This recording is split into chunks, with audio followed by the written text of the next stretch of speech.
मुझे आज appointment letter anganwadi कार्यकर तरीके मिला है। मैं तहे दिल से गुजरात सरकार और महिला और बाल विकास विभाग का बहुत बहुत शुक्रिया करती हूँ कि मुझे ये अपॉर्चुनिटी दी है।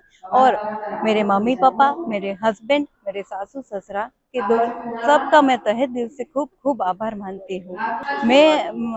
मेरा एजुकेशन एमएससी बीएड है, तो मुझे ये बच्चों के साथ मुझे बहुत अच्छा लगता है। तो मैं पूरा अपना 100% दूंगी कि मैं बच्चों को क्वालिटी और वो पोषण और वो सब कुछ एनहांस कर सकूं। और मैं सर्वांगी विकास के लिए उनको बहुत ट्राई करूंगी। मैं अपना बेस्ट दूंगी। અને આજે અમને સારો એવો મોકો મળ્યો છે અહીંયા ઓર્ડર નિમણૂક પત્ર આપવાનો. સરકારનો ખૂબ ખૂબ આભાર. અને અમને જે જવાબદારી મળી છે એનો અમે સંપૂર્ણપણે જવાબદારી નિભાવશું. તે બદલ સરકારને ખૂબ ખૂબ અભિનંદન. હા, અમને જે આ ઘર આંગણે નોકરી મળી છે એની જે બાળકોને ભણાવવાની જવાબદારી છે, તેમને સાચવવાની જવાબદારી છે, તે અમે સંપૂર્ણપણે નિભાવશું. અને મને કાર્યકરમાં નિમણૂક કરી છે તે માટે હું સરકારશ્રીનો ખૂબ ખૂબ આભાર માનું છું. અને અમે આગળના સમયમાં સારી કામગીરી કરીશું અને અમારી સારી એવી ફરજ બજાવીશું અને બાળકોને જોઈતું એવું પ્રોત્સાહન આપીશું.